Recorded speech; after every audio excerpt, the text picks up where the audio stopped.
Hello, ഇന്ന് നമുക്കൊരു ഞണ്ട് റോസ്റ്റ് തയ്യാറാക്കിയാലോ? ആദ്യം തന്നെ പറയട്ടെ, ഈ ഞണ്ട് മുറിച്ച് വൃത്തിയാക്കുന്നതിന് മുന്നേ തന്നെ നമുക്ക് അതിലേക്ക് വേണ്ട മസാലകൾ തയ്യാറാക്കി വെക്കണം. ഇല്ലെങ്കിൽ ഞണ്ടിലുള്ള വെള്ളം വാർന്നിട്ട് ഇറച്ചി ഇല്ലാണ്ടായി പോകുമെന്ന് പറയാറുണ്ട്.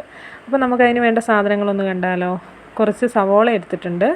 അതോടൊപ്പം തന്നെ പച്ചമുളക്, ഇഞ്ചി വെളുത്തുള്ളി പേസ്റ്റ്, തക്കാളി, പിന്നെ കുറച്ച് തേങ്ങ കൊത്തെടുത്തിട്ടുണ്ട്. അത് മസ്റ്റ് അല്ല കേട്ടോ, നമുക്ക് വേണമെങ്കിൽ ചേർക്കാവേ.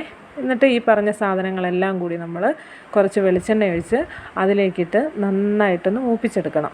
അപ്പോൾ അതിലേക്ക് നമ്മൾ കുറച്ച് ഉപ്പ് കൂടി ചേർക്കുന്നുണ്ട്. സവാള പെട്ടെന്നൊന്ന് വാടി കിട്ടുന്നതിന് വേണ്ടിയിട്ടാണ്. ഇനി തക്കാളിയും ചേർത്ത് പൊടികൾ ചേർക്കാം. മുളക് പൊടി, മല്ലിപ്പൊടി, മഞ്ഞൾപ്പൊടി, കുരുമുളക് പൊടി, ഇതെല്ലാം കൂടി ചേർത്തിട്ട് നന്നായിട്ടൊന്ന് വഴറ്റി കൊടുക്കുക. വേഗം തന്നെ വഴണ്ട് വന്നു. ഒരിക്കലും ഈ മസാലയിലേക്ക് നമ്മൾ പച്ചവെള്ളം ഒഴിക്കരുത്, പകരം കുറച്ച് ചൂടാക്കിയ വെള്ളം ഒഴിക്കുക. എന്നിട്ട് നമുക്ക് എത്രത്തോളം മസാല വേണോ അത്രത്തോളം വെള്ളം ചേർത്ത് കൊടുക്കുക. ഒരുപാട് വെള്ളം വേണ്ട കേട്ടോ, ഞണ്ടിനകത്തുനിന്നും കുറച്ചൊരു വെള്ളം ഇറങ്ങി വരാനുണ്ട്. ഇനി ഇത് മസാല ഒന്ന് തിളച്ച് കഴിയുമ്പോൾ അതിലേക്ക് നമ്മൾ ഞണ്ടിട്ട് കൊടുക്കുന്നു. നന്നായിട്ട് ഇളക്കി ഞണ്ടിലേക്ക് മസാല എല്ലാം പിടിച്ച് കഴിയുമ്പോൾ ഒന്ന് മൂടി വെക്കുന്നു. ഇടയ്ക്കിടയ്ക്ക് മൂടി തുറന്ന് ഇളക്കി കൊടുക്കണേ.